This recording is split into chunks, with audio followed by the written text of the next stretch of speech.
Sementara itu pemirsa, kondisi berbeda dari dampak kenaikan harga beras dirasakan sejumlah petani di Ponjong Gunung Kidul. Datangnya masa panen padi yang membuat petani sumringah karena operasional petani tertutupi tingginya harga beras. Memasuki pertengahan Februari, sebagian wilayah di Kapanewon Ponjong Gunung Kidul sudah memasuki masa panen padi. Salah satunya di lahan sawah di Kelurahan Umbul Harjo Gunung Kidul, di mana saat ini petani sudah mulai panen. Datangnya musim panen kali ini juga disambut gembira oleh para petani. Pasalnya panen padi bertepatan dengan kondisi harga beras di pasaran yang saat ini sedang melambung tinggi.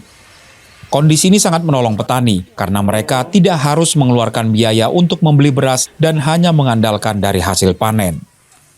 Menurut seorang petani, hasil panen yang didapat kali ini sudah cukup untuk memenuhi kebutuhan pangan sampai 3 bulan ke depan.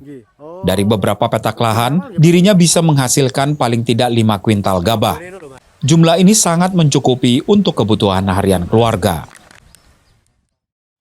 Pak Ngadiono, Pak, ini di tengah lonjakan harga beras di pasaran saat ini gimana Pak petani, Pak? Petani ya, kalau yang panen gini ya merasa senang. Kenapa? Karena ya bisa membantu untuk makan sehari-hari. Terus bagaimana biasanya hasil panen ini akan diapakan ini biasanya? Hasil panen, ya, yang pertama untuk kebutuhan sehari-hari, untuk pupuk, untuk biaya pembajakan, pokoknya untuk mengelola lagi untuk diperbarui. Terus biasanya untuk makan cukup nggak Pak ini Pak hasil panen Pak? Alhamdulillah cukup.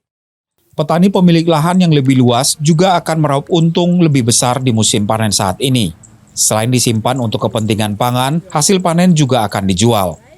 Harga jual beras di tingkat petani saat ini bahkan berada di kisaran Rp14.000 hingga Rp15.000 per kilogram dari yang sebelumnya hanya berkisar Rp10.000 per kilogramnya.